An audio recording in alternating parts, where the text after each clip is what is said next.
5:30, so I'm going to call to order this June 9th, 2025 meeting of the Madison Plan Commission. Director Tuttle, would you call the roll? Okay. Alderfield, Here. Alder Glenn,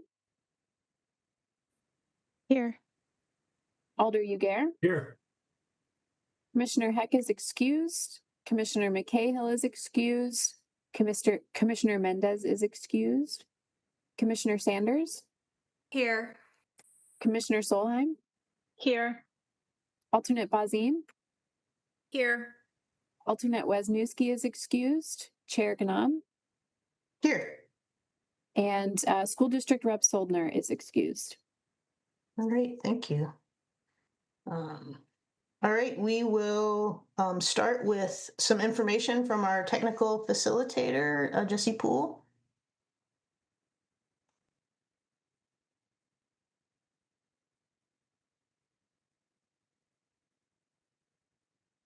Just a second here.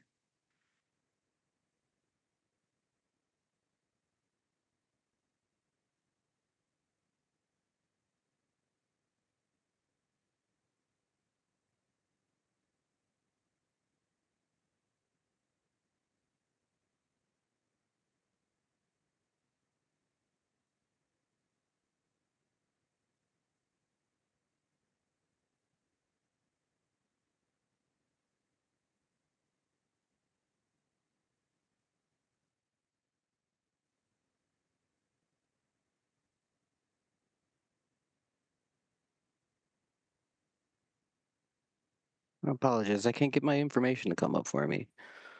Oh.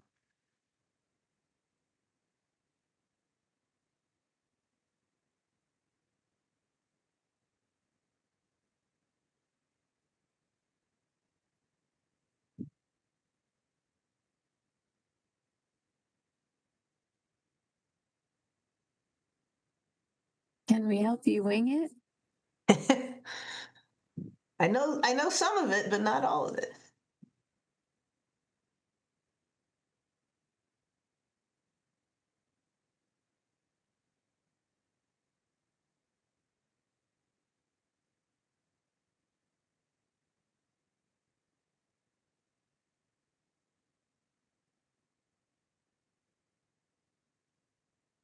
I can't get that document to open, so I don't have the actual language.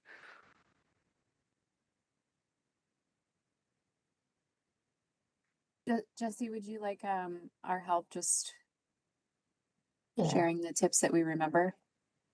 Here we go. Okay, great. Sorry. Yeah. Welcome to our virtual meeting. If you lose connection at any point, you can reconnect by clicking the link or calling the number in your original email. Members and city staff, please activate your video and keep it on for the duration of the meeting. Staff, if you're able, please activate your video when you're speaking. Use the raise hand feature when you'd like to be recognized to speak or ask questions, or request a roll call vote. Lowering your hand will take you out of the queue. Members of the public who have registered to speak, the name you entered in Zoom must match the name you entered in registration. You will remain muted until called upon. The clerk will tell you when your time is up. After speaking, a member of the body may ask you a question. If you need to share documentation with the commission, please send it in the email list in today's agenda. Chair, the floor is yours. Thanks. Thank you, Facilitator Poole.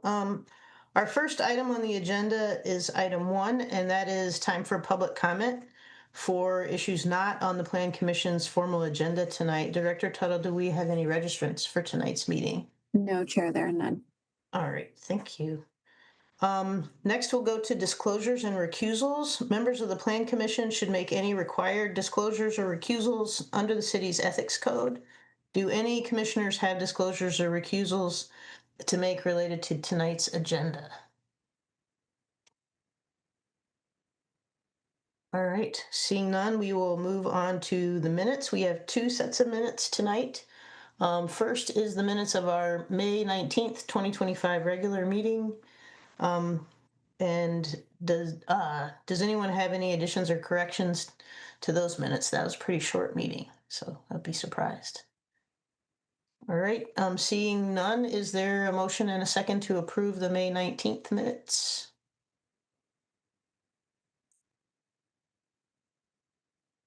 Commissioner Solheim, thank you. Alder Uguer, thank you. Any discussion on the motion to approve the minutes? And seeing no raised hands, any objection to unanimous approval for the May 19th minutes? Thanks. All right, we will record those as unanimously approved. We also have minutes from our special meeting of June 2nd, 2025. Are there any additions or corrections to the draft minutes as shared with the group? And seeing none, is there a motion and a second to approve the June 2nd minutes? Commissioner Solheim. Alder Glenn, you got in there ahead of Alder Uguer this time for the second. Thank you. Any discussion on the motion on those minutes? And seeing none, any objection to unanimous approval for the June 2nd meeting? Or the June 2nd meeting minutes. Thank you. All right, we will record that as passed unanimously. Then we have our time to remind everyone of our upcoming meeting schedule, and we have a meeting 2 weeks from tonight, June 23rd, and then July 7th and July 28th are our next 3 meetings, and those are all virtual meetings, Monday at 5:30 p.m. We'll see you there. Obviously, let staff know if you have to miss a meeting. All right, we have on this, we have a routine business item and our public hearing items, and we have a number of opportunities for our consent agenda for tonight. So it has been the custom of the Plan Commission to remove from the agenda those items on which staff members believe an application has been sufficiently reviewed to support approval with all of the conditions placed upon it by the various city departments, and in which the applicant accepts those conditions, and there are no individuals who have registered to speak in opposition to those items. So the items on our consent agenda tonight are on the screen before you, and those are item 2, which was part of the routine business, item 3, 5, item 6, 11, 12, 13, 16, and 17, as well as item 18, which is on the consent agenda to be referred to our next meeting on June 23rd at the request of the applicant. And so because the requested action on item 18 is referral to the next meeting, we would not take any testimony or make any decisions on the pending application on item 18. And folks who would like to speak on that item would need to re-register for the next meeting. So seeing those items, are there any requests for separation? Alder Uguer. Yes, in view of a late arriving public comment on items 16 and 17, appreciate separation and the opportunity to get some input from staff on that before we vote. Thanks, Alder Uguer. Yep, you can do that. We'll take those off for consent. Any other feedback or requests on the consent agenda? All right, seeing none, I will read, and Megan, I don't have my paper tonight, so I think you'll leave that up, but if you could, that would be really helpful. I will read the consent items into the record. Item 2 is Legistar 88329, vacating and discontinuing a small surplus portion, public street right-of-way of Shui Road, Shui Bay. Megan's gonna help. Oh, all right. We'll go with Shui Road. Shave Road. Sorry, I couldn't find Shave my Road. mute. Even better. Thank you. Sorry. Surplus portion public street right of way of Shave Road dedicated by certified survey map number 9672 to allow for the revision of lot 1 of the certified survey map and outlot 1 of Eagle Trace. This is located in the northeast quarter of the northeast quarter of Section 20, Township 7 North, Range 8 East in the city of Madison, Dane County, Wisconsin, and that is in Alder District 9. Item 3 is Legistar number 88001, amending section 28037, paren 2 of the Madison General Ordinances related to SR-C3 district dimensional requirements to update lot area requirements. Item 5 for consent is Legistar 88004, amending subsections within section 28.138 of the Madison General Ordinances related to lakefront development to update the lakefront setback requirements. Item 6 is Legistar 88005, amending section 28.082 paren 1 of the Madison General Ordinances related to employment districts to allow lodge, private club, reception hall as a conditional use in suburban employment districts. And item 11 is Legistar 88195. This relates to 10 South Patterson Street in Alder District 6, and that is consideration of a conditional use in the traditional employment TE district for a restaurant tavern, and consideration of a conditional use in the TE district for food and related goods sales, all to allow a cafe grocery tenant in a mixed-use building. Item 12 is Legistar 88200, and that relates to 3450 Milwaukee Street in Alder District 15, and that is consideration of a conditional use in the Commercial Corridor Transitional CC-T district for a mixed-use building with less than 50% of non-residential ground floor frontage facing the primary street, including all frontage at a street corner, and consideration of a conditional use in the CCT district for dwelling units in a mixed-use building with greater than 60 units, all to allow construction of a 4-story mixed-use building containing approximately 6,200 square feet of commercial space and 156 apartments on Lot 4, and associated site improvements on outlots 2 and 3 of the approved but currently unrecorded Starkweather plat.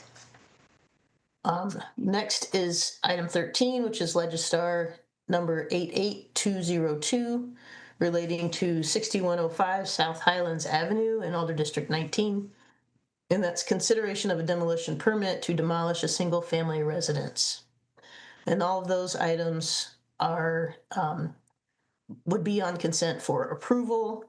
And then finally, for consent to be referred to the June 23rd meeting is item 18, which is Legistar 87879, relating to 4506 through 4514 Verona Road in Alder District 10. And that's consideration of a conditional use in the Commercial Center CC district for dwelling units in a mixed-use building to allow construction of a 5-story mixed-use building containing 324 square feet of commercial space and 93 apartments. All right, I will open the public hearing and close the public hearing for the consent agenda items, and move to a vote. Could I ask for a motion and a second on the approval on the consent agenda? Alderfield, thank you. Is there a second? Commissioner Solheim, thank you. Is there any objection to unanimous approval for the consent items that we have? And seeing, Megan, I see Go your ahead hand. with the vote, Chair. I have a question after that. Oh, gotcha. All right. Seeing no raised hands, we will record the consent agenda as unanimously passed. Thanks. Megan, go ahead. I was wondering if the chair and the commission would be amenable to considering items 16 and 17 out of order to follow the consideration of item, let me make sure I get the number right, item 7, only because I believe the question that Alder Ugair may want to address may be best answered by our zoning administrator, who is presently in attendance.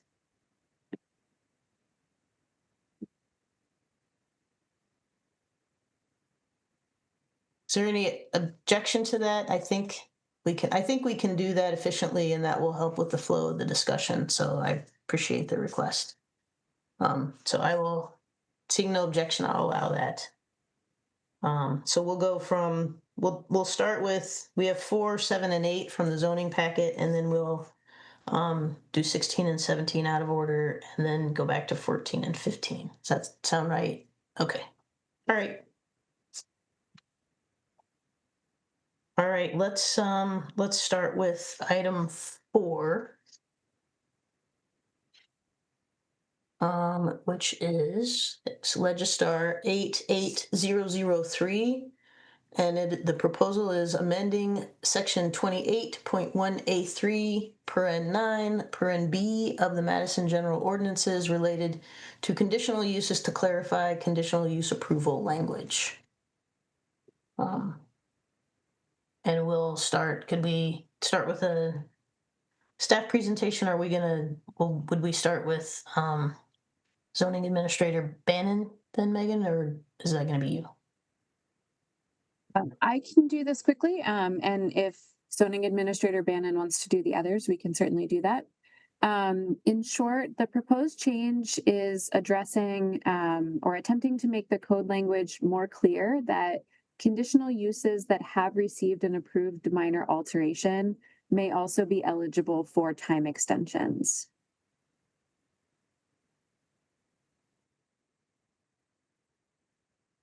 Thanks. Thanks, Megan. Do we have registrants for this item? We do have a registrant for this item. All right. So I will open the public hearing to hear from the registrants. Alder Figueroa Cole, I see your hand, but if I'm sorry, Emily, can you No. just refresh what item number are you guys saying? we're on number 4, which is Thank Yep, you got it. Thanks. All right. If we could go to our registrants. Megan, thanks. Okay. Our first registrant is Linda Leonards, registered in opposition and wishing to speak. Great. Welcome, Linda. I think you know, but we're going to keep to our 3-minute time limit for public comment tonight, and I will try to jump in when you get to a minute or less and give you a reminder of how much time is left before the time expires. So welcome, and looks like your mute button is still on. There we go. There we go. Hi, thank you. I agree with the goal of this. I mean, the minor alterations have been, if there have been or haven't been any over the past years, it hasn't really had any effect on the extension. And so, putting it in the ordinance and making it more clear, good idea. I have a problem, though, with the language as it's being proposed. I think it could be clearer, and in my letter, I offered a suggestion. But this doesn't necessarily limit staff to just minor alterations. And developers could be asking for other things that aren't, and the language is just too broad. And extensions are, my understanding is, extensions can be given months after the expiration, that it doesn't have to be an extension granted before the end of the period. And so there's the opportunity for minor alterations to be approved then before the extension, and then they wouldn't get the alder approval. So I just think it needs better language. Thank you. Thanks, Linda. Those are all of our registered speakers, Chair. Okay, thank you. Are there questions from the commissioners for any of our registrants on item 4?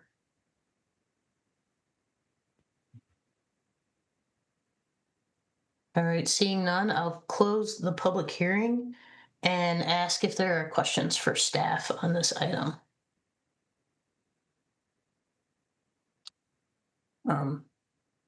Commissioner Basine. Thank you. Megan, I was wondering if you could help me understand a little more clearly what problem this is trying to address.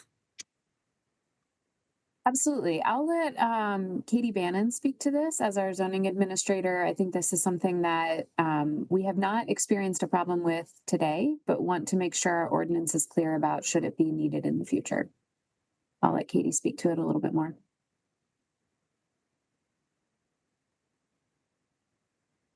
So we have a process where an alteration, if it's minor enough, doesn't need to come back to the plan commission, but can be approved if the director of DPCD, planning and economic development, how you get used to the acronyms, and the alder agree that this is a minor alteration, it can go forward. What we found is the language in the code was a little unclear. It almost sounded like if a minor alteration is approved, that you can't get an extension on the plan commission approval. Minor alterations are accepted, done regularly. We didn't think that was actually the intent. It was more that it should go back to plan commission if there's a substantial thing happening through the major alteration process. So we were looking to clarify the language here to make sure that it does show that you can, if you're doing a minor alteration, get an extension on the approval like any other conditional use. That the alteration itself doesn't mean you can't get an extension of the plan commission approval.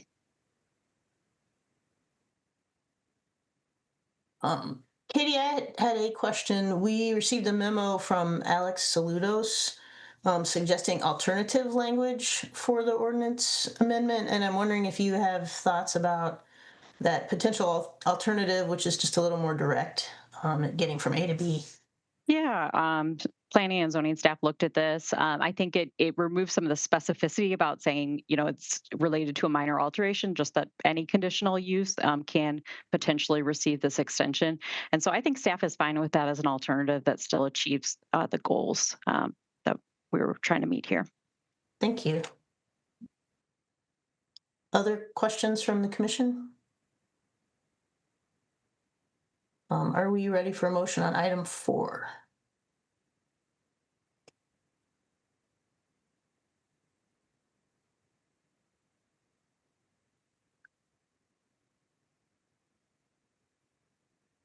Commissioner Solheim. Thank you. If staff is amenable to that language provided by Mr. Salutos, I would make a motion referring to that, and I can read it out loud as well. So I would move approval of item 4, subject to adjusting the language to clarify that when a conditional use has expired, the director of PCED, after consultation with the alderperson of the district, may approve an extension of up to 1 year from the expiration date. Thanks, Alder Uguer. Second. Thank you. Any discussion on this motion? All right, we'll call a vote. Any objection to unanimous approval for the Commissioner Solheim's motion? All right, seeing none, we'll record that motion as unanimously passed. Thanks, Katie and Megan. But stay close, because we're going to move to item 7, which is also part of the zoning packet, and this is Legistar 88006, amending the definition of places of worship in section 28.151 of the Madison General Ordinances to include a minimum seating capacity size for the sanctuary or main activity area of new places of worship. And I might clarify as the intro, it's the minimum seating capacity in order for the specific requirements in that section to apply to the place of worship. I understand we have registrants for this item, so we'll open the public hearing. And to be fair to everyone, again, we'll follow our 3-minute time limit to speak, and I'll try to do a brief interruption to let you know when you're close to the time limit. Director Tuttle, would you call on the registrants wishing to speak on this item? Okay, we have one registrant, Linda Leonard's registered in opposition and wishing to speak. Thank you.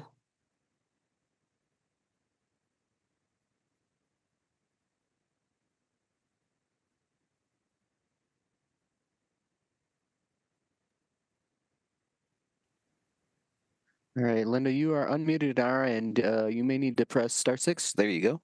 Okay, I'm here. Thank you. Thanks, Linda. Welcome. I just have two. Hi, thank you. I just have two quick comments to make. I think the intent of this is good. I mean, there's a lot of small, non-traditional sort of churches that may have 20 or 50 or 100 members, and there's no reason that they can't be located on a local street. However, 600 is an awful lot to allow on a local street. And so I take issue with the number, and I think it should be whatever, 150, I don't know, maybe 200. My second comment is if you put subparagraph A at 600, it really no longer has any meaning because paragraph B also uses 600 and requires the same types of collector or higher classification street and requires conditional use. And so there is no longer any deference given to small local neighborhood streets. And so to me, it doesn't make sense. I mean, if you're going to go with 600, get rid of A. It's taken care of under B. But I really don't think 600 capacity is appropriate on a local street. Thank you. Thanks, Linda. Do we have other registrants? Those are all of our registrants, Chair. Okay, thank you. Are there questions from the commissioners for our registrant on this item? All right, seeing none, I'll close the public hearing and I'll ask, are there questions of staff on this item?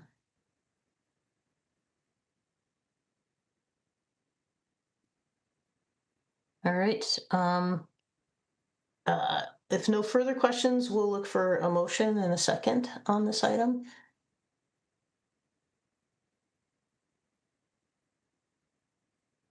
Commissioner Solheim. I will move approval of item 7, Legistar 88006, amending the zoning text for places of worship street classification. Thank you. Alderfield, that's second. Thank you. Discussion on the motion. All right. Seeing none, we'll move to a vote. Is there objection to unanimous approval on this item? All right. Seeing no raised hands, we'll mark item 7 as approved unanimously. We'll move to item 8, which is Legistar 88319, amending various sections of Chapter 28 of the Madison General Ordinances to modify restaurant and alcohol-related uses in the zoning code. So we'll start with a staff presentation from Megan and Katie. Go ahead, Katie.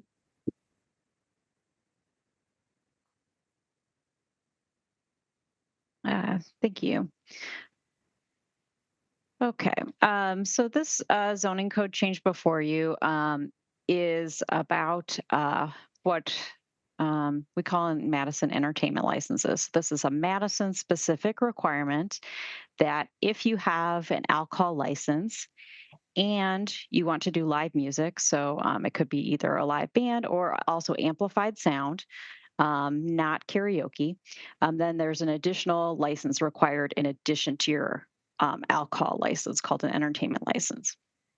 In 2014, it was added to the zoning code that in addition to getting the entertainment license from the ALRC, Alcohol Licensing Review Committee, you would also need to get a conditional use if you're getting an entertainment license for these specific uses as listed in the zoning code. So, what we found after 10 years working with business owners, really both staff and alders, the experience of business owners trying to go through this process of having to get these two different approvals from two different approving bodies for really the same thing was not really adding a whole lot of value, and that this was something where it would be adding efficiency, removing some duplication, being a little more business friendly. And this is music inside. Outdoor music, outdoor amplified sound would still go through the process we have today, which would remain a conditional use. This is for indoor, if you're serving alcohol in one of these specific uses. So as part of that, there was some cleanup of the code that can happen of kind of consolidating some uses that were created specifically to regulate this differently, these uses that get an entertainment license and alcohol license. Um, and then there were also some specifics as we really dug into this regulation of alcohol in the zoning code, that they were so specific that we were having conflicts between state statute as it changed, ALRC and how they operate. And we thought we could remove some of these specifics and make sure that we're not having these conflicts going forward between the two. We still will continue to coordinate about these businesses and getting through them, both processes of alcohol licensing as well as their zoning use approval. But we didn't need to have the specificity in some of these places. So that's overall what this is proposing today. There'll still be an avenue and a process to get the approvals for live music or amplified sound inside in conjunction with that alcohol license. And there'll still be appropriate zoning approvals for whatever the actual use is of the establishment. So with that, I can answer any questions that the commission asks. All right, thank you. We'll do our public hearing first, but don't go away. So I think we do have registrants for item 8, and we will now open the public hearing. And again, we'll stick to our 3-minute time limit. Okay, our first registrant is Linda Leonard's registered in opposition and wishing to speak.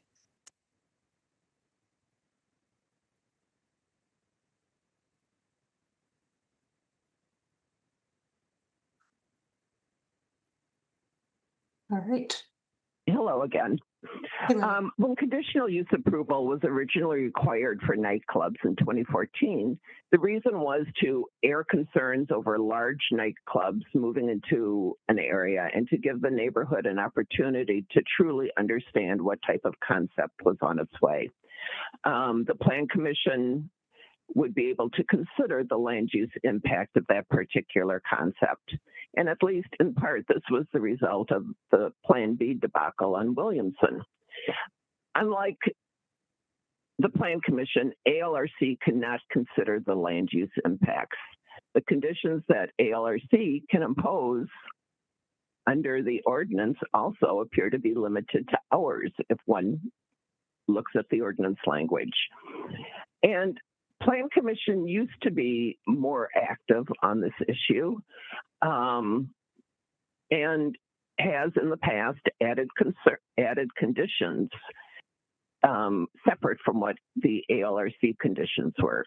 And though it is seldom used at this point in time, it still remains available. And if entertainment were to become a permitted use, it would mean that every Class B establishment would be eligible for an entertainment license without any consideration for the surrounding uses. There's many little pockets in residential areas that have a zoning that would support late night entertainment venues, and it could become problematic. And it's not just outdoor music that impacts the neighborhood. Indoor amplified sound can have large impacts. The neighbors who live closest to Plan B could feel the thumping of the bass until 2 a.m. The music could be heard. I live a block and a half to 2 blocks from where Plan B was, and there were times I could hear it in my house. You also have the issues of people stumbling through the neighborhood at 2 a.m., being loud, vomiting, people who make their homes on somebody else's porches because they can't quite make it home. And so anyway, it's an important issue, and it's only the Plan Commission that can consider whether the land use is appropriate. So I hope you do not make this a permitted use. Thank you. Thanks, Linda. Okay, we just had 2 other registrants on this item not wishing to speak. Nicholas Davies, registered in support, and Nick Pivac, registered in support. All right. Are there questions from the commissioners for any of the registrants? All right, seeing no raised hands, we'll close the public hearing on this item and then ask if the commission have questions for staff. Commissioner Bazine. Yeah, I was wondering if staff could maybe help us understand a little bit more what when entertainment licenses are being issued, what are the different factors that are being taken into account?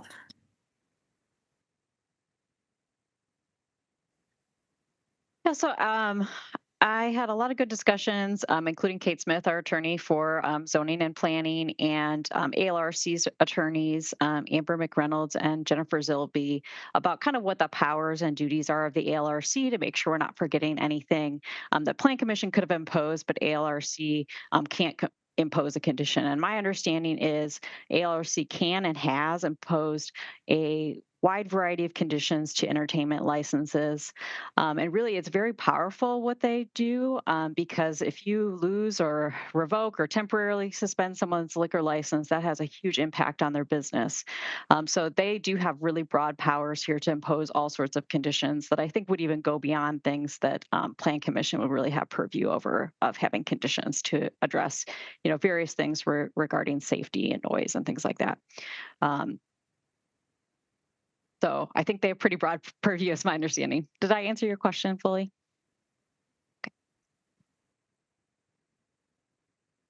Thanks, Anjali. Commissioner Solheim. Thank you. You mentioned, Katie, that this doesn't apply to outdoor amplified sound.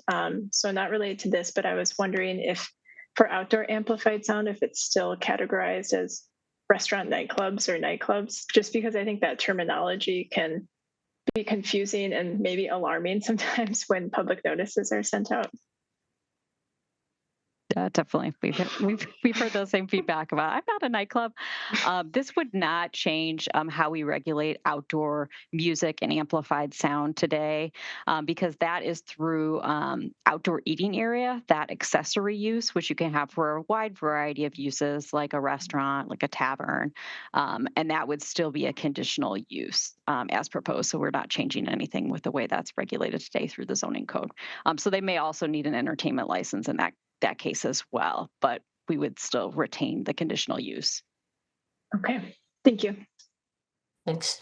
Commissioner Bazine, your hand is still up, and I just want to make sure you don't have another question. All right, Alder Figueroa Cole. I also like to mention that we are changing the definitions and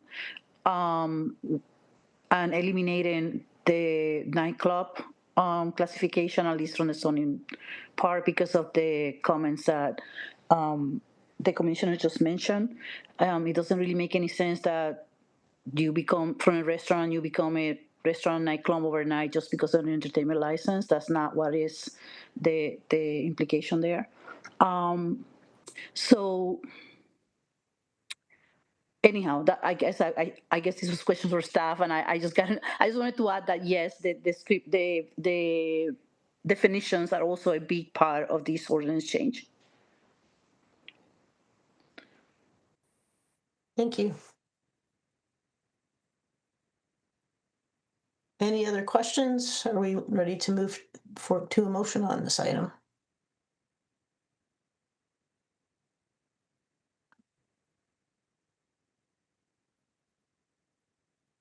Commissioner Solheim. I'll move approval of Legistar 88319 zoning text amendment related to entertainment licenses. Thank you. Alder Glenn, is that a second? Yes. Thank you. All right, any discussion on the motion? We'll call a vote. Is there any objection to unanimous approval for this item? All right, seeing none, we'll record this item as passed unanimously. And we will move from item 8 on our agenda and jump forward to item 16, right, Megan? Yeah, 16. And we'll take 16 and 17 together initially, and then separate item votes on them. Perfect. So I will read both of the items, and then we'll have Planner Punt do our presentation. So item 16 is Legistar 88201, and that is relating to 6901 through 6933 Manufacturers Drive in Alder District 17. This is consideration of a conditional use in the Industrial Limited IL District for a personal indoor storage facility. Item 17 is Legistar 88207, and this item is approving a certified survey map of property owned by Interstate Commerce Park and Wheelhouse Storage-MDS East LLC, located at 6901 through 6933 Manufacturers Drive in District 17. Yes, so let's start with our staff presentation from Planner Punt. I like your bow tie. Thank you. Thank you very much. Went with the blue stripes today. So for this request, the applicant is seeking approvals to construct a 3-building personal indoor storage facility on a single lot, which is to be created by certified survey map from 2 existing lots. 2 things that I would note regarding this request: the supplemental regulations in the zoning code for personal indoor storage facilities require them to be located in buildings a minimum of 2 stories. The zoning administrator has determined that the 2-story tower elements on each of these 3 buildings can meet the requirements of this section with changes to the design. As they are designed right now, they do not meet the requirements, but with some minor changes they can. I would also note that in relation to the CSM, that the plat of the Interstate Commerce Park states that the lots on which this application sits, as well as the one to the north, may be required to convey ingress and egress rights to Manufacturers Drive for the lands to the east of the plat along the interstate. Those lands currently have access to Hepker Road. However, the Wisconsin Department of Transportation plans to construct an interstate interchange at Hepker Road. We are unaware of when that will occur and what the design of that interchange is, but it may have impacts to the current proposed development and may require that plat note to come into play when the access to Hepker Road for the neighboring property is determined. There is a recommended condition of approval that advises the applicant to contact the Wisconsin Department of Transportation regarding the impacts to their site. After the public hearing, I can certainly answer any questions the commission may have. Thank you. I believe we have registrants for this item, so we'll open the public hearing. And again, registrants will have 3 minutes to speak.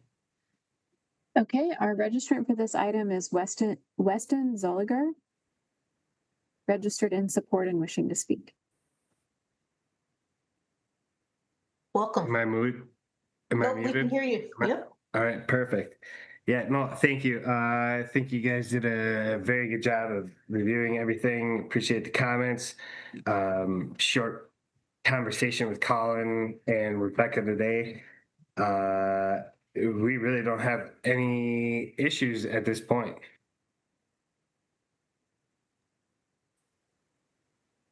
All right, thank you. Or concerns, I should say. All right. Thanks for coming out. Yeah. All right, Chair, that's all of our registrants for this item. All right. Are there questions from the commissioners for our registrant? Commissioner Bazin. I was curious. Some of the public comment was around, multi-use buildings, and I was curious if there are storage facility designs that are effective and multi-use that have been seen or can be explored. Weston, you're unmuted if you can help with that question. I mean, Yes, there's a plethora of different storage buildings and designs, but as a contractor, we're working with what we have available for land and obviously, make sure it works business wise. So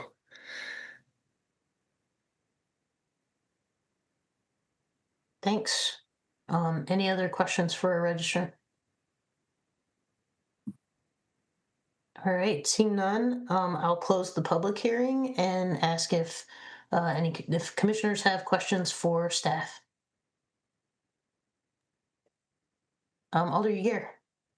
Thank you. Since I was the one who asked for separation, I'm ordinarily disinclined to ask for separation based on a single comment, written comment. But in this case, it's a comment from a well-respected board and commission member in other parts of the city activities, and thought it deserves something.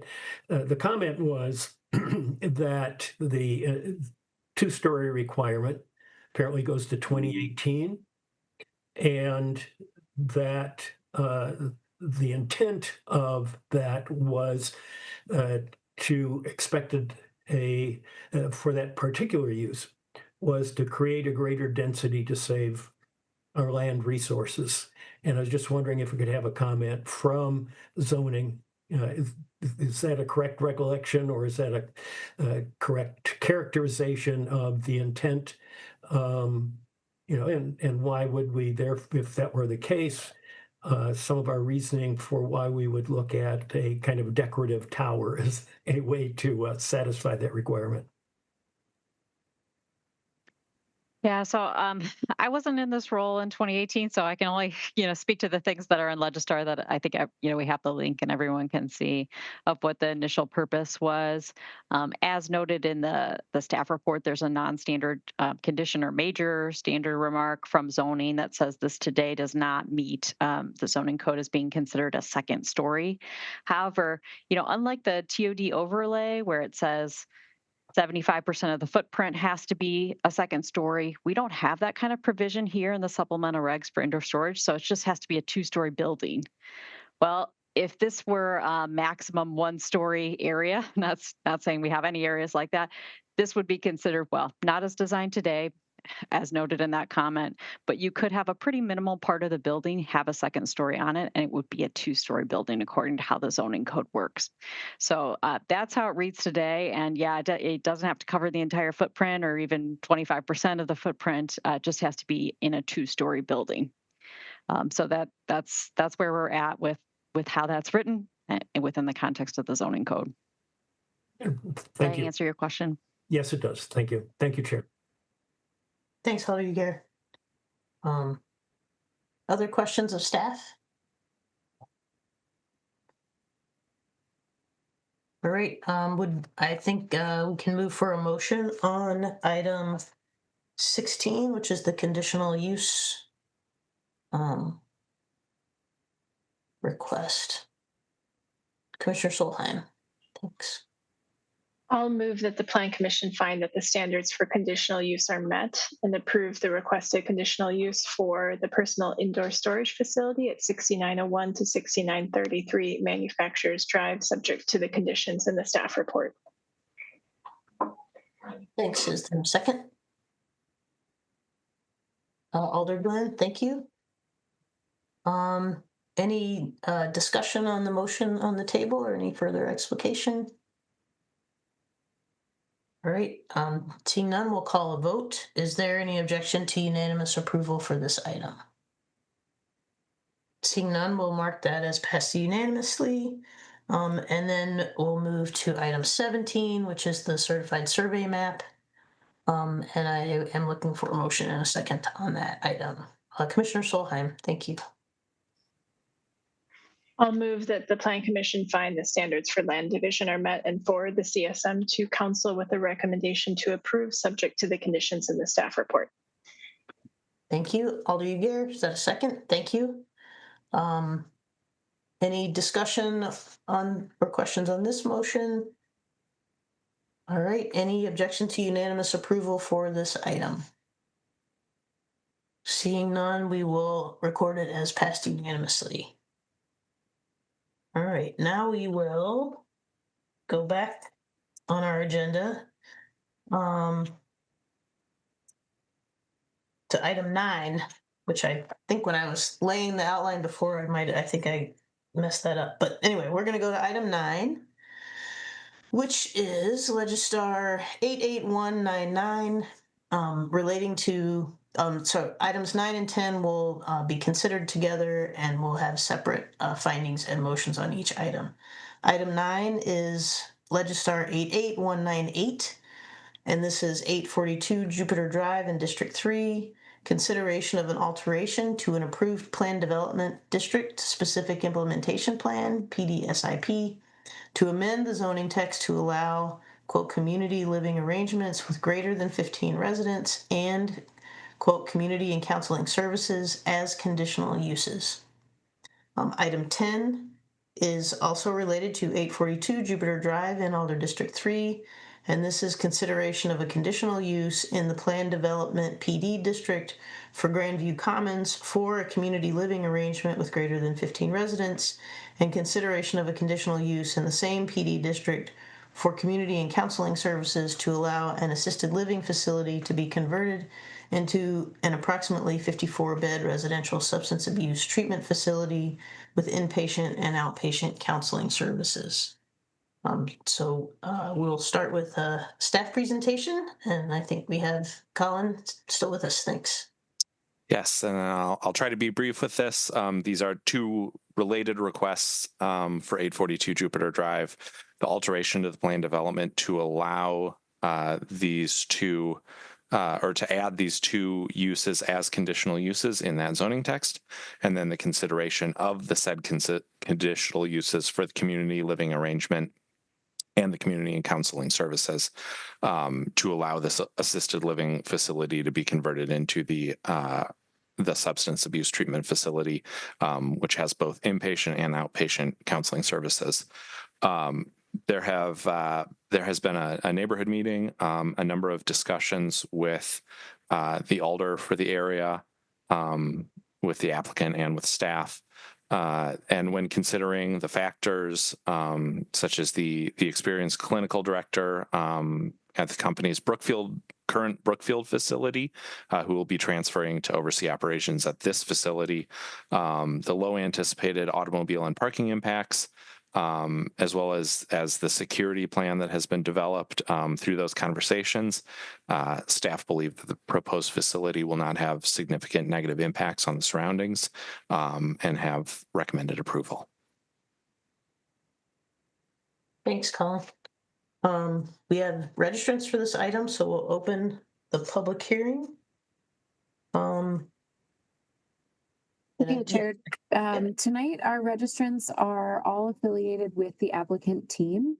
I believe we are first going to hear from Moshe Shemi and Ryan Schneider, who are anticipating to pool their time for a requested 6 minutes.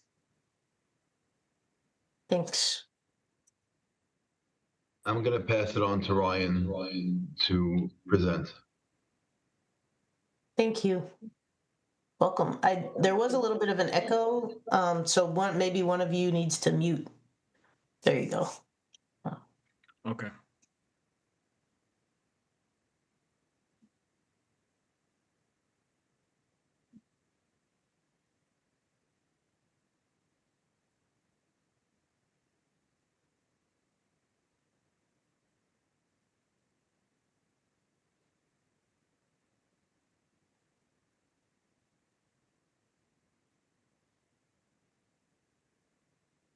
All right. Did we lose? Actually,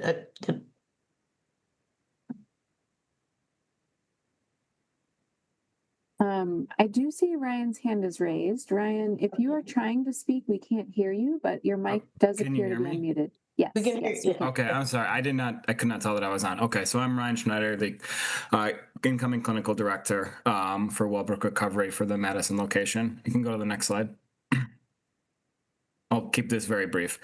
So we think everyone kind of at this point in 2025 knows addiction doesn't discriminate. About 1 in 5 American adults will have a substance use disorder in their life as the second largest county. Obviously, Dane County has its own substance use issues with 380 addiction deaths in 2023. There are very different models for addiction treatment centers. So what we're going to explain ours just very briefly here so everyone understands. You can go to the next slide. We exclusively treat voluntary clients. We treat people with commercial insurance or private pay, and we also have an intensive screening process, screening out people with persistent violent offenses, no sexual offenses, making sure people will be safe for our milieu and appropriate for the sort of deeper trauma-based work that we are doing at our facilities. You can go to the next slide. We already operate 2 facilities, one in Brookfield, you can see the images of there, and one in Chardon, Ohio. We're fully accredited by all governing bodies. We offer full continuums of care. This facility will be a detox and residential with outpatient in another location. We have fully credentialed clinicians who are deeply sort of trained in trauma treatment modalities. You can go to the next slide. We have an experienced team with psychiatrists, master's level therapists, nursing staff. I'll explain that this facility will always have nursing staff on site 24/7. It will be perpetually well staffed. I can go to the next slide. We design very comfortable facilities. We want our clients to feel like they have dignity while they're going through this very difficult part of their life. This is our other Wisconsin facility that there are pictures of here. You can go to the next slide. Our admissions process, we wanted to emphasize this for the community. We don't do drop-offs. There will be no ambulances, no emergency services vehicles taking clients. It's an admission process where people call by phone. They go through a screening process, insurance. They have a clinical evaluation and medical evaluation over the phone to make sure they're appropriate. And then they have a scheduled admission where they're brought by family. Go to the next slide. And so we want to make sure we have a close relationship with the community. I'll be available to community members, to neighbors. We, as the Brookfield, police department, fire, Alder attested, they barely know that we're there. We have a very sort of low presence in the community, and most people coming and going will just be staff. And so that's really what we wanted to communicate to the community. I think that's all we've got. Thanks, Ryan. Okay, we do have one additional registered speaker registered in support and wishing to speak. Mira Kasnet, I believe, is also representing the applicant team.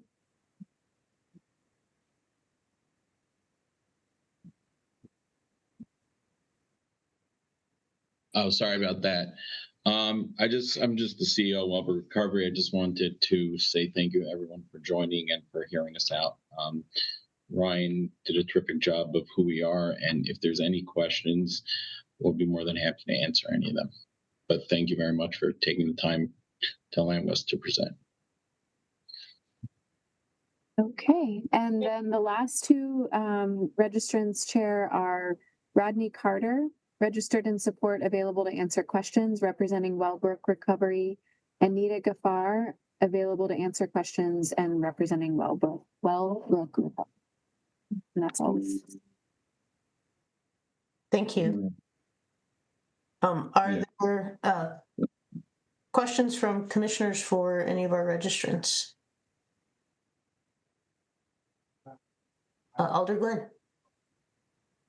Yes, I didn't see, and I was trying to look it up, but I probably just missed it. What's the average stay of somebody that comes? Do you have a time limit for people that will be in facility? And and it was great to see that it's voluntary. Just wanted to throw that in there. Yeah. Ryan, do you want to answer that? Yeah, 30 to 45 days is the average stay that we target. So while we operate a detox level of care, it's really for stabilizing people for our residential level of care. So we target for people to be there about 30 to 45 days seems to be really 45 days is the ideal length of stay for people to do the kind of the deepest, most effective work. Thank you. Thanks, Commissioner. Thanks, Alder Glenn. Other questions? Alder Year. Yes, looking at the determination of parking requirements, and I appreciate the text that was provided in that regard, but just to check if I understand, since the people who are in residence will not have a car, the parking spaces, other than for staff, are primarily, as I understand it, required for the people who will be coming in for a continuation on outpatient treatment. And is that demand level based on your experience in Brookfield? Is that where that comes from? Correct, which is very limited, and should that grow, we actually already lease office space in Madison for an more extensive outpatient program. So really, it's for staff, and then for 1 or 2 a day families coming to do family sessions and visits. Thank you. That answers my question. Thank you, Chair. Thank you, Alder Yeager. Any other questions? All right. Seeing none, we'll close the public hearing on these 2 items, and I will ask if the commission have questions for staff.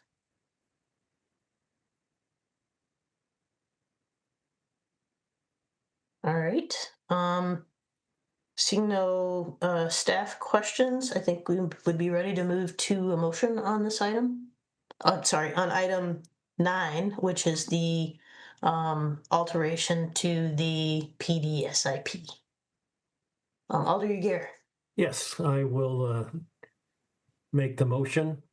I move that we approve the proposed alteration to the zoning text to allow community living arrangements with greater than 15 residents and community and counseling services.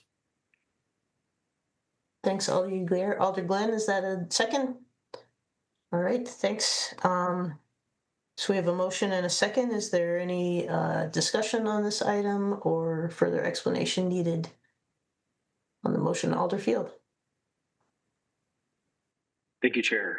I just wanted to chime in with a little bit of detail on the community meeting and reception from the neighborhood, because I think that we've had a chance to have some really good and thoughtful and considered discussions with the applicant, neighborhood leaders and residents nearby, including a postcard invitation and a neighborhood meeting.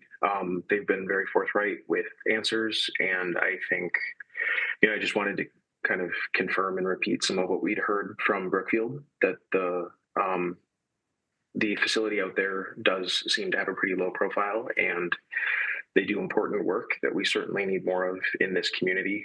Some of the concerns that I did hear from constituents or residents are more about the kind of what if scenarios that don't really seem to be as much of an issue with either this model of care or that we've seen in the call for service, for example, from Brookfield. And so based on the apparent pretty low impact on the surrounding community and the land use designation here, I agree that standards are met and plan to support the proposal. Thank you. Thanks, Alder Field. Commissioner Solheim. Thank you. And thank you, Alder Field, for the additional information that you sought out. That was very helpful to review. I just wanted to note for the record that, particularly given that the existing building is an assisted living facility, that the alteration is consistent with the original plan development. Both our facilities with smaller units and medical staff and other staff on site. And it is consistent with the comp plan, won't cause any significant changes to traffic or other municipal services that are in the area. Thanks, Nicole. That's good clarification. Any other discussion? So we'll call a vote on this item. Is there any objection to unanimous approval for passage of item 9? All right, seeing none, we'll record that as unanimously approved. And we'll look for a motion on item 10, which is the conditional use consistent with the previous discussion. Alder Yeager. Thank you, Chair. And citing all of the comments just made by Commissioner Solheim, I move finding that the conditions are met for the conditional use permit, that we approve the request for in the Plan Development District for Grandview Commons for a community living arrangement with greater than 15 residents, and approve the request in the same PD district for community counseling services at 842 Jupiter Drive. Thanks, Alder Uguer. Alder Glenn, is that second? Thanks, Alder Glenn. Any additional discussion or explanation of the motion, or questions from commissioners? Just a quick request for clarification. If Alder Uguer's motion included subject to consideration of the conditions in the staff report. Yes, I would. The second approving as well. I'd like to amend my motion to include the conditions in the staff report. Alder Glenn, are you comfortable seconding that motion as amended? Colin, does that get you where you need to go for the minutes? Okay. Yes. All right, thank you. All right, so we have an amended motion, maybe a perfected motion even, on the table, and I think we're ready. I think we are ready to call a vote. Is there any objection to unanimous approval on Alder Uguer's motion as amended? All right, seeing none, we'll record that item as approved. Thanks for the good discussion, everyone. We have a couple more items on our agenda tonight, so we'll move to items 14 and 15, which are related and will be considered together in the public hearing. I'll read the items and then we'll move to the public hearing. Item 14 is Legistar 88325, creating section 28.022-00715 of the Madison General Ordinances to change the zoning of property located at 733 and 737 North Meadow Lane from TRC1, which is Traditional Residential Consistent 1, District to CCT, which is Commercial Corridor Transitional District, and this is in Alder District 5. And then item 15, relates to 3535 to 3553 University Avenue and 733 North Meadow Lane in Alder District 5. And this is consideration of a conditional use in a proposed commercial corridor transitional CCT district to modify the required rear yard height transition to a residential district, consideration of a conditional use in the CCT district for a mixed-use building with less than 50% of the non-residential ground floor frontage facing the primary street, including all frontage at a street corner, consideration of a conditional use in the CCT district for dwelling units in a mixed-use building with greater than 100 units, and consideration of a conditional use in the CCT district for a building exceeding 5 stories and 78 feet, all to allow construction of a 6-story mixed-use building containing approximately 4,300 square feet of commercial space and 146 apartments in Urban Design District 6 Transit-Oriented Development Overlay District. All right, we'll first hear from our friend Colin. Thanks. Yes, thank you, Chair. I'm going to start with just a little bit of history for commissioners who may not have been around last year.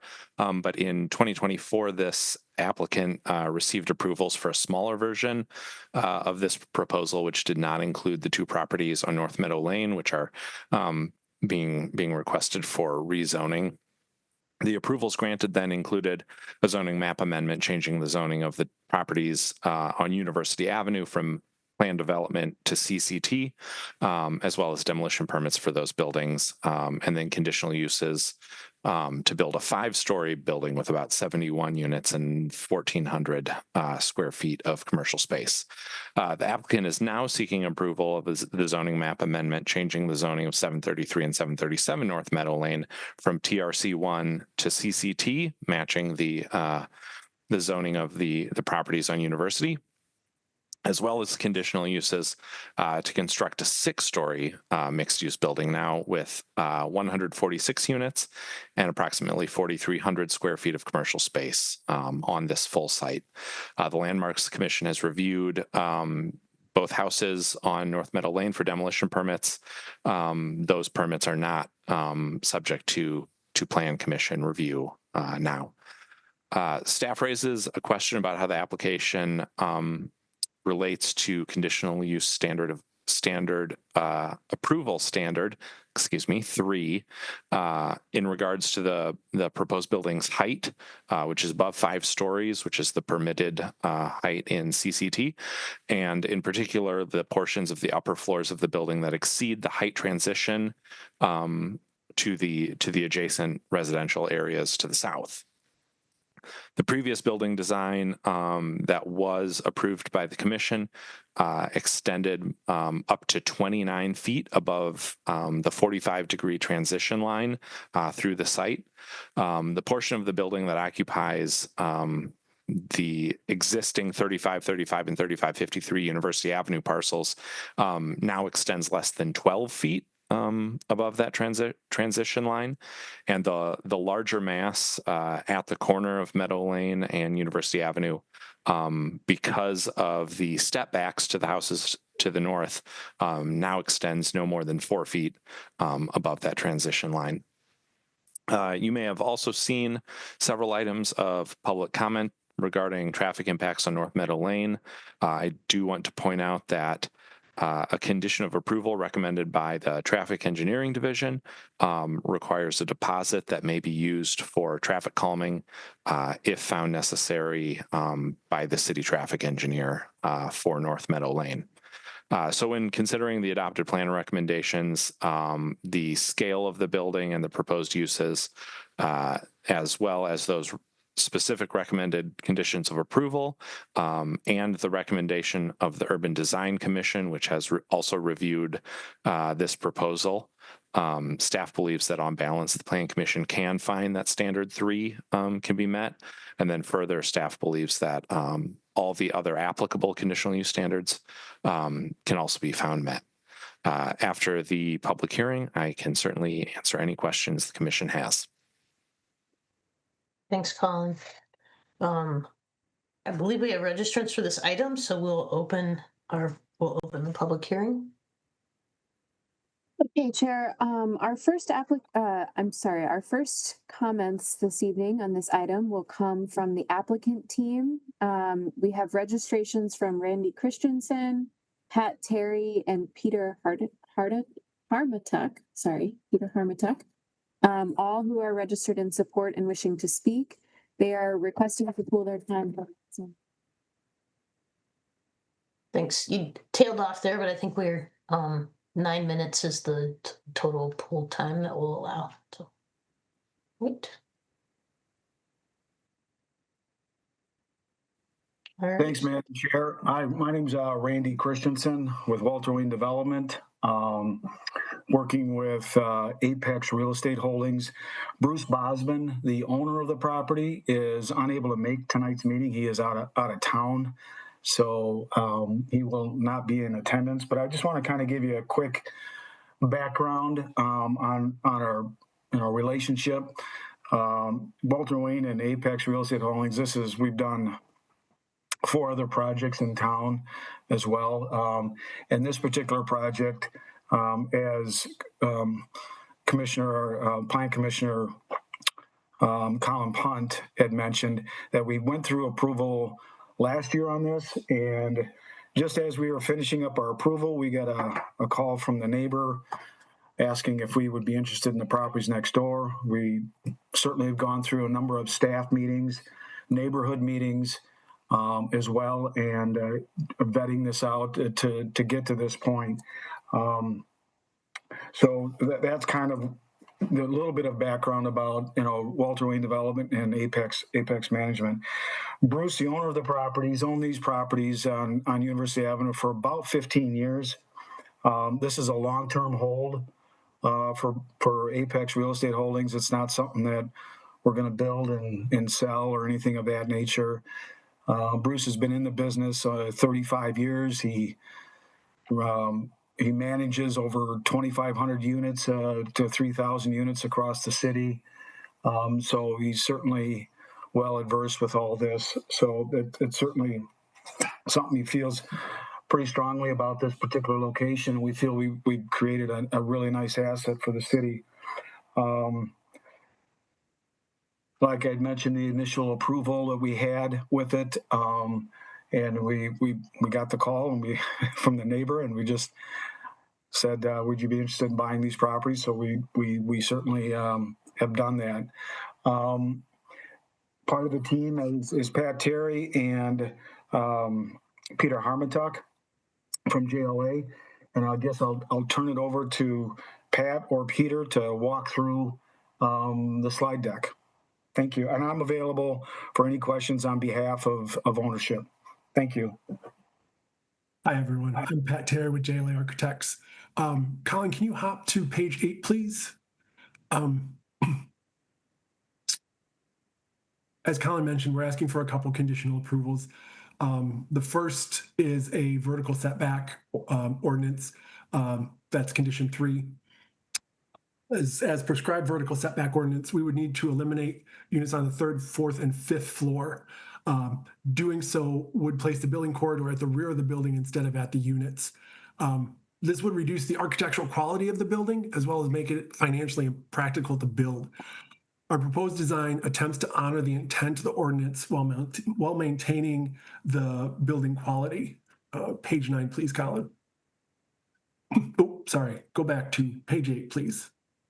Per chapter 28.183, parent condition use 3 and 8, we studied the impact on the residential neighbors south of the proposed building. Although the height of the building exceeds the vertical angle setback, the mass orientation and architectural quality is consistent around the entire perimeter of the building. The same materials and architectural rhythm occur along Bruce Court, University, and North Meadow. As Colin mentioned, Plan Commission did recommend approval. Our other condition asked for a 6th floor. Per the 2014 Hoyt Park Area Joint Neighborhood Plan, it recommended a community mixed use. That further recommended a commercial focus along University Avenue, which we've tried to adhere to. Finally, the 2023 comprehensive plan recommended community mixed use for this site that allowed for the 6th floor. And that's why we are asking for, and Plan Commission recommends approval for this condition. Throughout the design process, the development team has worked with city staff and neighbors to create a building with the highest and best use that's also aesthetically functional and reasonably fits within the neighborhood. We'll continue to work with the city and neighbors to make sure that this is the highest and best use for the property. We want to respect the current neighborhood as well as accept the need to grow and build more housing in Madison.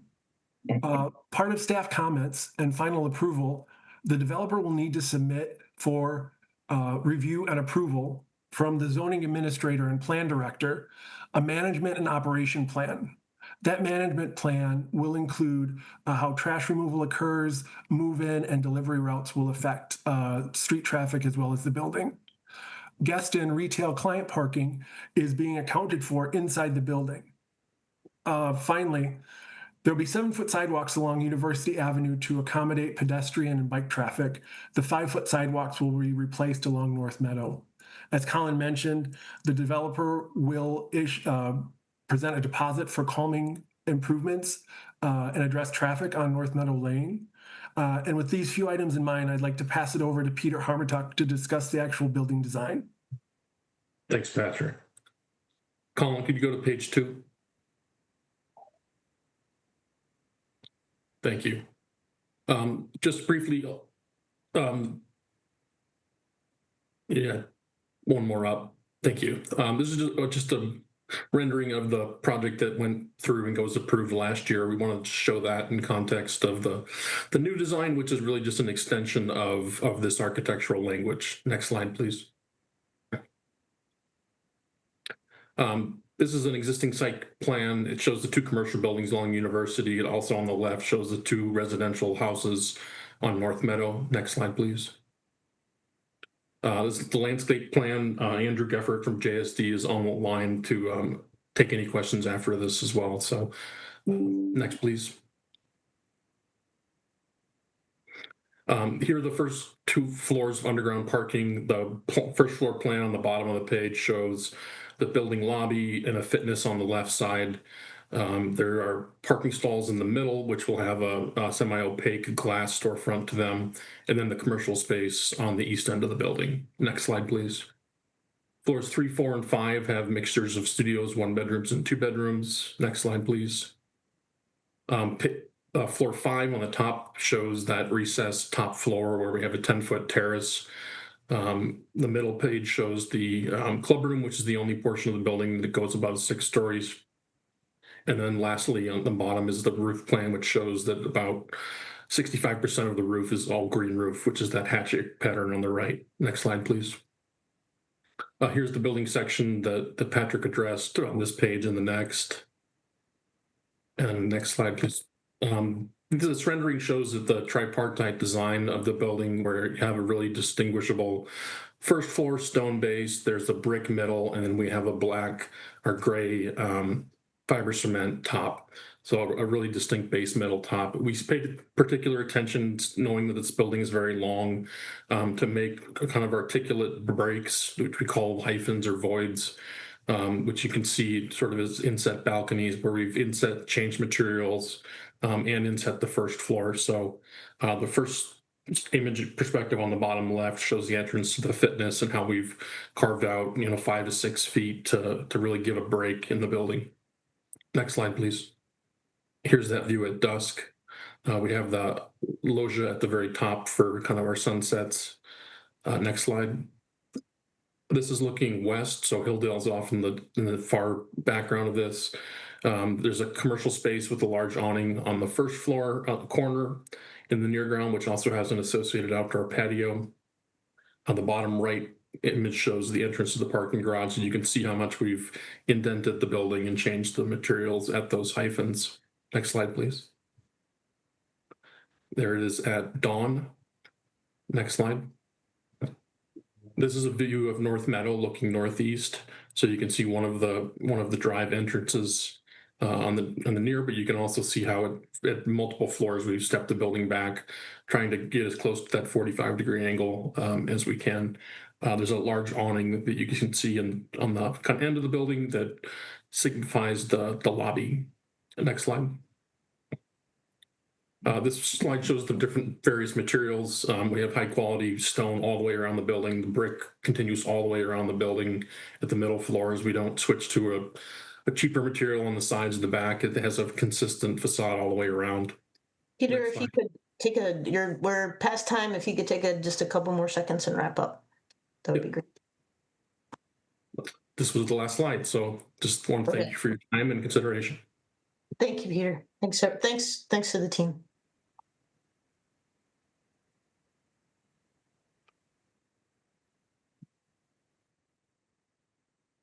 Okay, we'll take the rest of our registrants in the order in which they appear on the list. Our next registrant is Thomas Maloney of District 5, registered in opposition and wishing to speak. Good evening. I'm opposed to this project primarily on the grounds of the traffic that it will generate on North Meadow Lane. And I'd like to propose a couple of potential solutions. First, 71 units worth of traffic was bad enough, but to put it mildly, to succumb to greed and then impose upon a neighborhood 148 units worth of traffic is absolutely ridiculous. My first solution is to look to the east. You have 2 properties adjoining, one at 3525 University Avenue and one at 3527 University Avenue. Currently, the Capital Physical Therapy and the Puff and Pass store. I suggest that you approach those property owners so that you can demolish their buildings and have your entrance and exit solely onto University Avenue. I'm also concerned about the traffic on North Meadow Lane. Already across the street, you have the US Bank building, where I would estimate at least 75% of the traffic exiting their property is making an illegal right-hand turn onto North Meadow Lane. To solve that problem, as well as to solve the problem of the traffic from 148 units, I think the city should actually build a small roundabout similar to the one at the end of Eugenia Drive or Eugenia Avenue, several blocks away, that disconnects the Sunset Village neighborhood from University Avenue traffic. In other words, at the 729 property and the properties across the street, 724 and 726, 728, we have a traffic circle that is above grade significantly, and then have one. Promise you have about 25 seconds left if you could wrap up. And then have one-way traffic on North Meadow Lane from that point, so that the traffic from this complex can't even make a turn onto North Meadow Lane and go southbound. Thanks very much.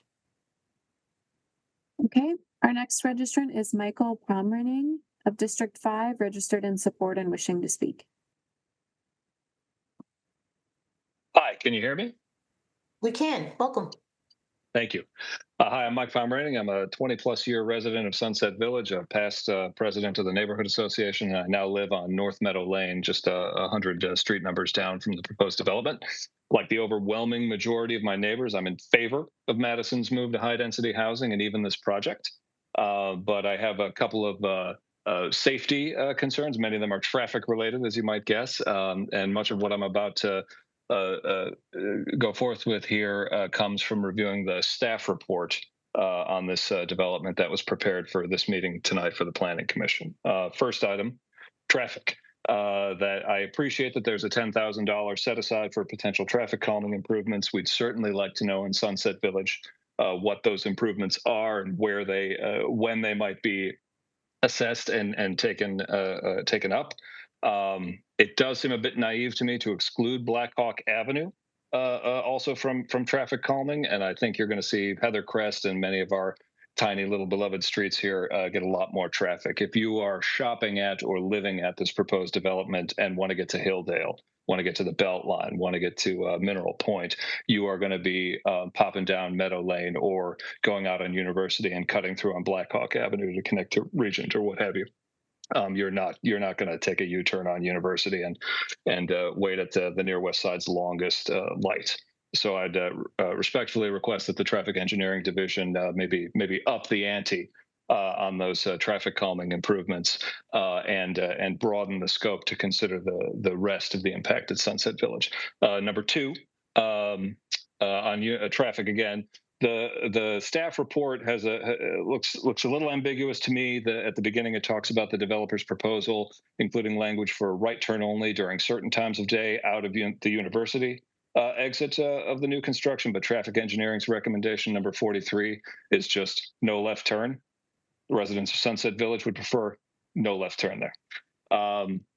Number three, traffic. We are strongly in favor in Sunset Village of not granting residential parking permits for folks who live in this development. I think it's a very common practice. It's MGO.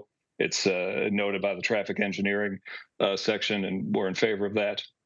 And then finally, I would like to point out that the UDC has a comment in the staff report that says something like consideration should be given to securing the backyard space of this new development. That's a weakening of the language from the UDC's February and May reports, which said the UDC inquired with the applicant about the South Yard being a no man's land and the potential for nefarious things happening back there. I hope, I know I'm at time, I hope that that recommendation is in fact implemented. We don't want to have a little grassy, sketchy alleyway behind this development on Meadow Lane. Thanks very much. Thanks, Mike. Speaker is Rich Kedzor of District 5, neither support nor opposition, but wishing to speak.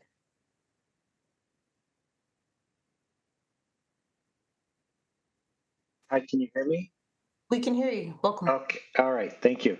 I was pleased to hear my neighbor Mike Pomerantz talk. We both have fourth graders who run around the neighborhood, and we're concerned about safety, pedestrian safety. I would, before I get into my comments, though, I note the development team said they had come and talked to the neighborhood. And I, as a treasurer of the Sunset Village Neighborhood Association, I don't recall them coming to the neighborhood anytime in the last couple of years. And they certainly haven't come before us in the last year to talk about anything, much less traffic or pedestrian safety or anything of the sort. So just note for the record, please, that that statement was not true. I like the staff report. I'm a train planner myself, transportation planner. I think the $10,000 for traffic mitigation is a good start. I would recommend quintupling that at a minimum. For North Meadow, I would recommend a 5 to 7 foot wide pedestrian island in the center of Meadow at the crossing of the north leg at Lucia Crest. There is a utility way cut through sidewalk that connects to Lucia Crest. There really needs to be a pedestrian island there. Drivers coming up the hill cannot see pedestrians, which are just at Lucia Crest, and vice versa. Pedestrians can't see cars zooming up the hill. That's number one. And two, you know, the pedestrian crossing of North Meadow at University is already dicey. And there needs to be a sidewalk on the west side of North Meadow if you're going to add a big traffic generator right there on North Meadow. It's already bad enough. I would never want my kid to cross North Meadow at that location because drivers aren't looking for little kids. They are looking to get in and off of University quickly. That sidewalk, you know, I would propose at a minimum on the west side of North Meadow, stretching from University all the way to Lucia Crest, where that walkway, that utility way walkway is. Rich, you have about 30 seconds left if you can wrap That's all I have. Thank you. I think it's a good staff report. In general, in concept, I support it, but there's some mitigation to go to protect pedestrian safety and circulation. Thank you. Thanks for coming out. Okay, our next speaker is Jesse Drury of District 5, neither support nor oppose, and wishing to speak. Hello. Just wanted to really echo, similar to what others have said, our concerns from the point of folks who are living in this area of Sunset Village is mainly from the traffic impacts. And just to echo what others have said, with the fast speed of traffic on University, with the difficulty of doing left turns out, we're worried about folks who are westbound on University needing to get in, basically using many streets of the neighborhood as their way to get to this building. So there's very few stop signs in the neighborhood. And there's already a lot of traffic going faster than it should be on some of these streets. So just concerned for pedestrian safety, looking for, you know, more realistic traffic calming funds to be put forward to make sure that the North Sunset Village neighborhood streets are safe.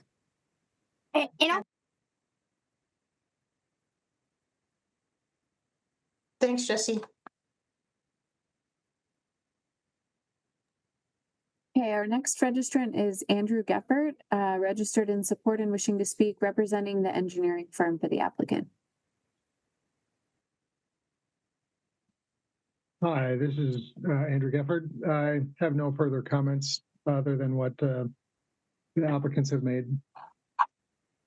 Thank you. Okay. Next speaker is Kate Johnson of District 5, neither support nor oppose and wishing to speak.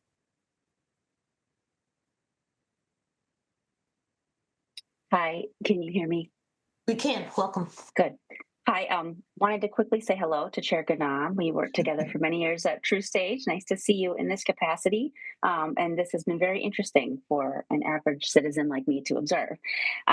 So this is, I'm a 15-year resident of Meadow Lane and here with many of my neighbors, both in this meeting and also just, we submitted a letter to the Urban Design Commission, who we thought was the right place. And we went to that meeting and they let us know that we had to come to you guys. You have purview over traffic engineering. And so there is a letter that the UDC forwarded to you. I hope you received, but there's many more neighbors kind of on behalf of themselves and their children as well. You know, I think a concern that I have, and Rich and a couple others have mentioned this, and I was hoping that maybe one of the commissioners had a better memory of the history of this project, but part of our concern is that we, you know, when the project was a 70-unit building, then the residential property owners, you know, adjacent approached the developers from what we've heard from the other meetings, and the project was expanded. I don't believe, and I think my neighbors don't believe, we were given a chance to comment at that point, at the design point, where we maybe could have gotten some more meaningful concessions than traffic calming. And so I wanted to see if there, you know, if there was something that we missed, or if truly they expanded it without giving notice to the residents on Meadow Lane. In any case, we found out in our Sunset Village Voice, which is our neighborhood newsletter, our Alder had put in that the expanded building was being built. And so that set us all off. I think we're concerned both for construction traffic and obviously the ongoing residential traffic, including, you know, not just the residents, but also Amazon trucks, DoorDash, et cetera, everything that services the residents. There's a lot of pedestrians and bikers, and, you know, Lucia Crest Park is just sort of in the backyard, essentially, of this building. You know, lots of people in this neighborhood are on foot. So we're really concerned about that. And I think my biggest concern walking out of this meeting is, what can we expect from the applicant team in terms of next steps, in terms of some accountability, instead of just, we hear you, thanks. I just would like to know what, you know, what kind of rights we have as neighborhood members who are concerned. And also, what if the initial measures that they put in aren't enough? How do we address further concerns? Thank you. Thanks, Kate. Okay. Just a quick note here, Thomas Maloney registered twice. We do just take one instance of public comment per person. We have Virginia Stowicki, registered from District 5, neither supporting nor opposing and available to answer questions. And then the last two registrants, Nicholas Davies, registered in support, and Alicia Wen-Yu, registered in support, and neither are wishing to speak. Thanks, Megan. Are there questions from the commissioners for our registrants while we have our public hearing open? Commissioner Solheim. Thank you. A question for the development team, actually two. One, I was wondering if you could bring up the site plan or a floor plan and the elevation showing the height transition, and just clarify where in the building you're looking for the conditional use, just so I make sure that I'm looking at it correctly in terms of where this is over the line and where it meets the standard.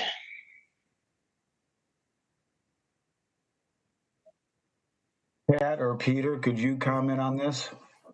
Yes. This is a cross-section of the building along North Meadow. So the dashed line you see is that vertical setback, and the railings come into contact, but the building itself is within the setback, except for the area being highlighted. Okay. Then if you go that same with the dash line here, that portions of the 4th floor and the 5th floor are into that setback. Mm-hmm. And is this, I see the commercial space, is this on the north side of the building, or can you show on the floor plan just to clarify? Actually, Colin, can you hop up to a site plan, please? One more, I think. Oh, sorry, you were right the first time. The commercial space is to the far east of the property. Right. And that last cross section that we looked at, the property itself along University is approximately 90 feet wide.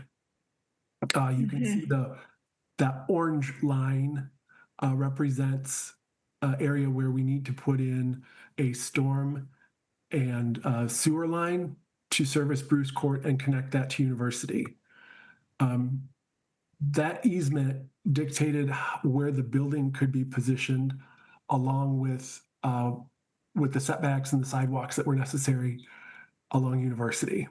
So for those reasons, we're asking for that conditional setback on the diagonal there.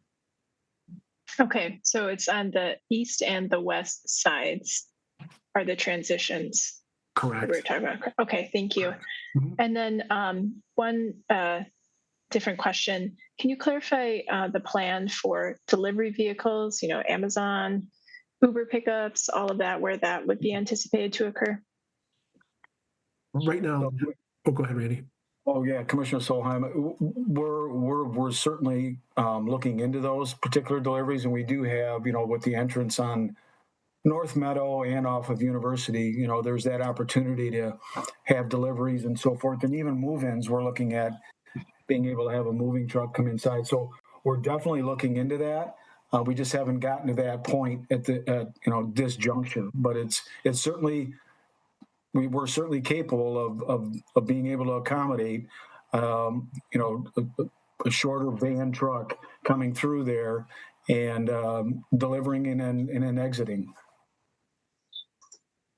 Okay, thank you. That's all I have right now. Thanks, Alder Glenn. Thanks, Commissioner. Oh, I just froze. Okay, sorry. So I have a couple of questions around, I see on the application, and I heard from one of the people who had gave some questions around the large amount of efficiencies and 1 and 2 bedroom, very few of the 2 bedroom. Who is your prospect renter, and what would rental costs be? I see a lot of efficiencies. Our prospective renters are, we're market rate rental housing is what we have here, and we've done a pretty extensive comparable list of along University Avenue, and as well as our experience with some of our other projects that we have, and we always seem to be shorthanded on the studios that we have in a particular project, and it always seems like the larger 2 bedrooms are always the last ones that are leased out. So we always try and do the particular percentage of the building with 2s, 1s, and studios. And our rental rates for our studios are in the $1,500 a month, $1,600 a month vicinity, comparable to some of the other projects along the university corridor, such as EO Yards is probably a little bit more than what we're looking at. The Boulevard and the Tradition up the street, I think, are very comparable to that. The Quarry is in a similar sort of fashion. So, just from our experience with other projects, that's kind of the reasoning for the studio mix and the 1s and 2 mix. Okay, so I understand, and that with the efficiencies, and I'm thinking where you're located, looking on the map. So are you looking at when you run into that with efficiencies, is it students? They're professional people. I mean, Okay. yeah, they're professional people that we normally rent out to. We might get given the location, we might get grad students here or there that are either, since it's pretty close to the campus area, or University Hospital employees. We have a project downtown that, we got a lot of Epic people as well. So, yeah, and being right on the bus route, I'm guessing we'll probably pull, a few people from the Epic facility as well on this particular project. And last question would be,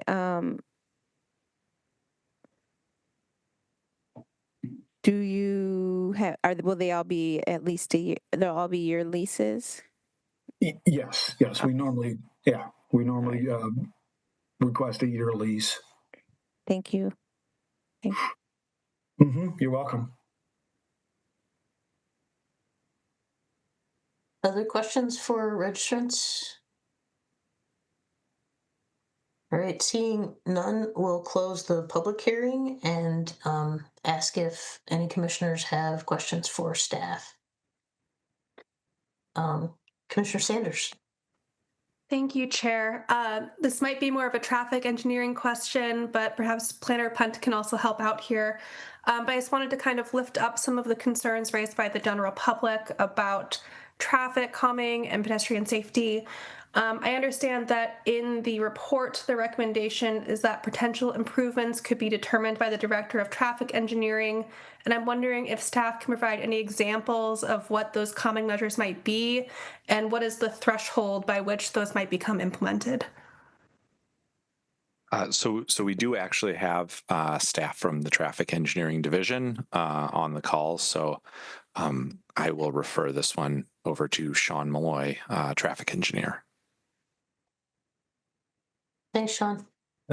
Hello, everyone. So what we kind of had in mind with the $10,000 deposit was something along the lines of either a speed bump, traffic calming island, or traffic calming circle. And the idea was to do a speed study before the development's built, and then do one after. And if there's a significant change in speed, we'll do volume too, but more concerned about speed. And if the speed is significantly greater when the development is complete, then we would move to do some traffic calming improvements, likely a speed bump or traffic calming island. Thank you. So just to make sure I understand, then the city is proactively going to measure these things before and after, and if there is a noticeable increase after, the city will go ahead and take those implementation measures into effect? Yep. Yeah, and that $10,000 should cover that. Yep. Okay, thank you. Thanks. Sean, just to follow up on that, one of the registrants spoke about a pedestrian island toward the end of North Island or North Meadow. Is that something that could be considered as traffic calming? Yeah, certainly. That at the intersection of Lucia Crest, that could be an option too. Thanks. Commissioner Bazine. Thank you. This question, I believe, is also for traffic engineering. I was curious, there were a number of people in public comment, in public testimony, who were concerned about other streets in the neighborhood. And so I was curious if you could share more in terms of how transportation that thinks about that. If there's, I think one person in particular also asked, if there's something unexpected that happens, what are the rights that folks in the neighborhood have? Just curious to learn more from you. Yeah, I think that's a good question. I wouldn't expect the other streets in the neighborhood to really be affected. I think if you're, going to and from the east, you're using University Avenue. If you're going south, you're likely using Meadow Lane and Heather Crest, that one block of Heather Crest between Meadow and Midvale. And if you're headed west, you're either going on University Avenue and taking a U-turn, or also going down the Heather Crest. So I don't anticipate too much impact on the other neighborhood streets. And I do think the impact is going to be relatively low with residential uses. They're kind of our lowest traffic generator. So, yeah, if is an unexpected traffic pattern, we can certainly, evaluate with our traffic calming program, but I don't anticipate any impacts on the other streets at this time. Thanks. Alder, you give? Thank you, Chair. One more question for Sean. I'm assuming that move-ins and move-outs, that many people, can be managed to fare, given specific time ranges and so forth, to miss rush hour in and out, less dependable or less predictable with regard to random deliveries, considering how many of those kinds of deliveries happen now, or potentially at rush hours, fair number of residents coming up and queuing to get in the single entry as it's now designed. Just offer some thoughts on how that be handled by signage or other indications if people start queuing up. And we're trying to avoid things just piling up on Meadow, or for that matter, on University. Yeah. I think, with residential uses, the peak aspect, of everyone coming back at once, everyone leaving at once, isn't something we see that often, because people, they drive different, distances to work. They start work at different times. So it's not often that we see queues, but, that's something that we can, certainly look at, with this development and with their plans that their, their commercial delivery plan and their move in, move out plan, we can make sure that that's addressed. But, typically we don't see, that much of queuing issues on it, but, it's something we can keep our eye on for sure. Thank you, Sean. Alder Figueroa Cole. Thank you. I'm kind of multitasking, so I don't have the project in front of me. Is this project on the BRT route? It is. The nearest station is at Midvale and University, which is maybe a couple 100 feet away. So that can also it's taken into account for traffic and pedestrian usage, right? Yeah, we would expect a lot of those trips. A lot of trips will use that instead of driving every day. Also, being that close to Hilldale, I believe there's like 3 grocery stores in the area. Trips like that will definitely be, diverted from car usage to walking. It's very, very close proximity for that. So yeah, we anticipate many of those trips being walking instead of driving. And biking, and they have access to restaurants and all that stuff that is walkable, right? Correct. Right. Thank you. Alder Glenn. Thank you. Who do you have for management company planned for the building? Is that in your plans yet? Did they leave? I think we're on questions for staff. Yeah, I think we would need to reopen Sorry. public hearing. Sorry. My computer keeps stalling on me when we're switching over to things. All right, I'll go back through. I just didn't see anything in their application on management. Thank you. Commissioner Solheim. Thank you. I just wanted to confirm this was a question raised, and I do see in the staff report that it indicates no left turns, not just no left turns during a specific time. Is that the plan? Yeah. Our intent is that, anyone headed south, we would rather, this will be a low amount of trips. We'd rather have them use Meadow Lane and Heather Crest and that signal, if they're to turn left on the Midvale to get to the Beltline rather than turning left out of their driveway at Highbury, because it's close to Midvale. It's not a great movement.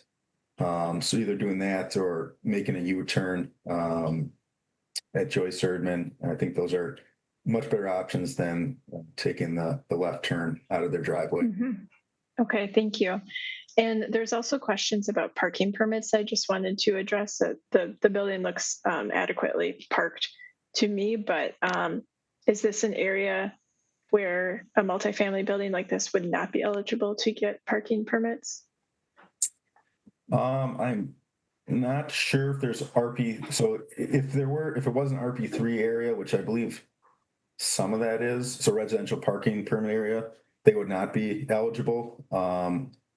I don't know off the top of my head what streets are, but if they're not, and the neighborhood decided they want to do residential parking permit, this development would not be eligible by ordinance because they are over 4 units. Okay.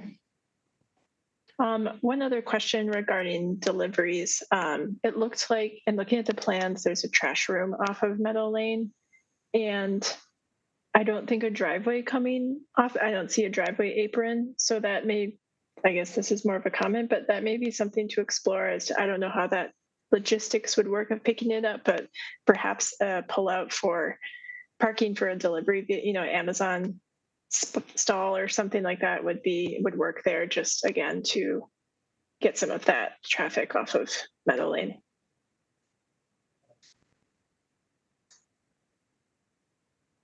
Chair, if I can comment, I believe that that trash room opens directly outdoors at a level, kind of like a loading dock, for the trash trucks to directly access those receptacles. Okay. Okay, that's all I have. Thank you. Thanks. All right. If there are no other staff questions, I'd be looking for a motion first on item 14, which is the zoning change.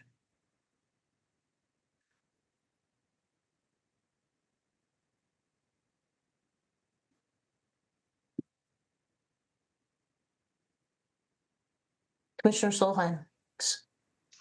Thank you. I'll move that the Plan Commission find the standards for zoning map amendment are met and forward the zoning map amendment of 733 and 737 North Meadow Lane from TRC1 to CCT to Council with a recommendation to approve, subject to the conditions in the staff report, and note that this zoning is consistent with the CMU recommendation and the comprehensive plan. Thank you. Alder Yeager? Thank you. So the motion and a second on item 14. Is there any discussion? Questions from the group? If not, we'll move to a vote. Is there any objection to unanimous approval for this item? All right, thank you. Seeing none, we'll record it as approved. And now I would be looking for a motion on item 15, which is the conditional use, for the conditional use items.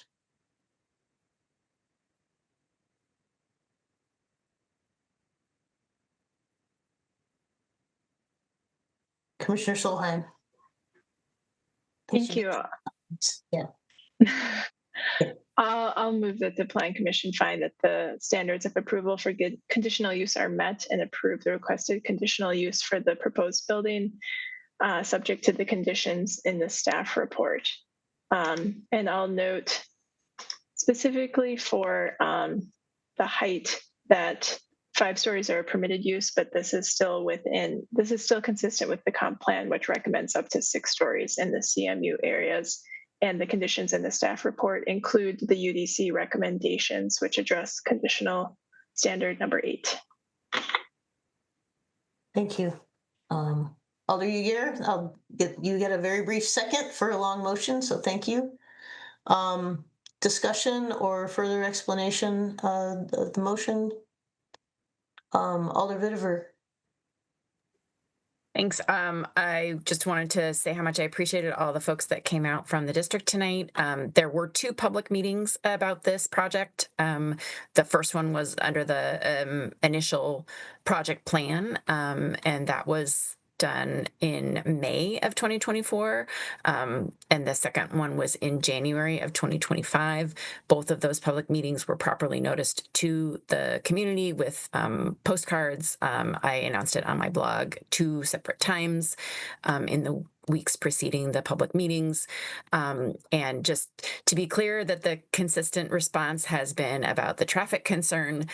There was also some concern originally from the folks on Bruce Court about just proximity of such a large building to those single family homes. And I know that the developers did go out and meet with some of those property owners on Bruce Court to talk through some of the concerns that they had, and they have offered to do some additional plantings to help with the privacy in that area. And they've also assured the residents that there will not be any pedestrian pass-through or mechanism for pass-through from Bruce Court, because that is a dead end at this point, and that will be maintained.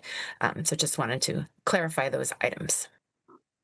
Thanks, Alder Vitiver. I would also like to thank Sean for joining us for the traffic perspective as well on the discussion. So, any other discussion on the motion as presented? All right, seeing none, we'll call a vote. Is there objection to unanimous approval for this item? All right, seeing none, we'll record it as unanimously approved. Thank you, and thanks. Echoing Alder Vitiver, thanks for the members of the public who came to speak on this item. We now have our time on the agenda for member announcements, communications, and business items. Does anyone have any of those to share? All right. Seeing no hands, we'll move to the secretary's report. Okay, thank you, Chair. I will just briefly note that we had one of the items on our agenda this evening referred to next week's meeting. That is the proposed development at Verona Road. So if anyone is still listening at this point was interested in joining for the discussion of that, please keep an eye out for next meeting for the agenda to be published. And if you wish to speak on that item, we typically open registration for that item on the Thursday prior to the meeting. We have a number of other projects that will be on our agenda next week, including a project that is on University Bay Drive. This is a project that was referred from an earlier agenda that wanted to wait until one of the zoning amendments that was on your agenda this evening had the opportunity to be considered by the City Council. So this item will be coming forth at your next meeting to consider a visitor center at the Lakeshore Nature Preserve. We do also anticipate a development at 501 East Washington. This is for the consideration of the demolition of an office building and construction of a 7-story, 223-unit apartment building in that downtown area. There are a couple of other items here on the agenda that you can look at your leisure, but do feel free to reach out to us if you have any questions about any of those items upcoming next meeting. Thanks. Megan, was that the Lakeshore setback? Was that the on the U Bay Drive? That's correct. Yes. Thanks. Thanks. Any other questions for Director Tuttle? All right, seeing none, I think we're ready for a motion to adjourn. Commissioner Solheim, thank you. Is there a second? Thank you, Commissioner Sanders. All right, any objection to unanimous approval for our motion to adjourn? And seeing none, we'll stand adjourned. Thanks everybody for the good discussions. Have a good night. Thank you all. Good night.